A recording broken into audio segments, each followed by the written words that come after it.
บายดีเบิดสุขคนเนาะเกิดอุบัติเหตุพี่น้องเลยรถต่ำกันจ้างได้6-7 มื้อแล้วขาหักพี่น้องเลยได้ออกแป้งอยู่ขาหักเจ็บแฮงอ้อ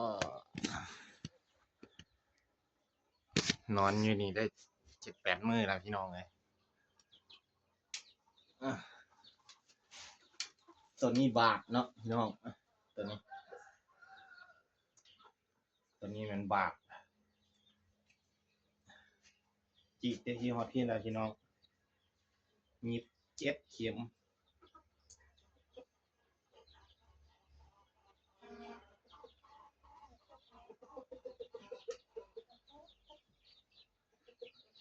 นะมันบาดพี่น้องเลยมี7 เข็มตัวนี้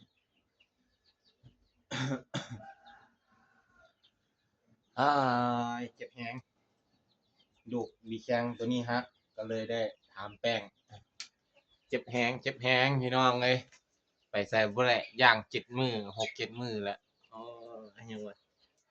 เครื่องอยากเครื่องงาน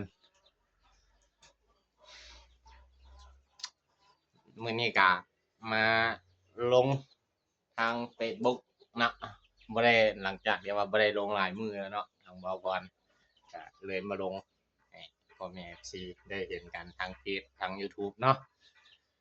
ย่างอยู่นี่ได้6-7 มื้อแล้วพี่น้องเอ้ยเจ็บแฮงตัวนี้เจ็บแฮงพี่น้อง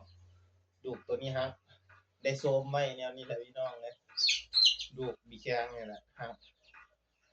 หักครึ่งเลยพี่น้องเลยไปใส่บ่ได้นอนหยอดข้าวต้มอยู่นี่ พี่อาจเพิ่นว่า45 วันนะฮะ45 วันย่างได้ใครอยู่เนาะพี่น้องเนาะคันมันบ่3 เดือนพุ่นชาวบ่พรคือแต่มันดูกหักเด้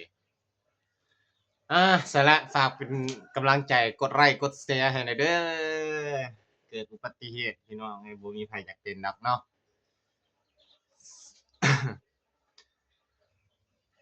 สำหรับปีเก่าต้อนรับปีใหม่พี่น้อง ต้อนรับปีใหม่แบบนี้บ่มีไผอยากต้อนรับเลยเนาะเห็นแบบนี้นะ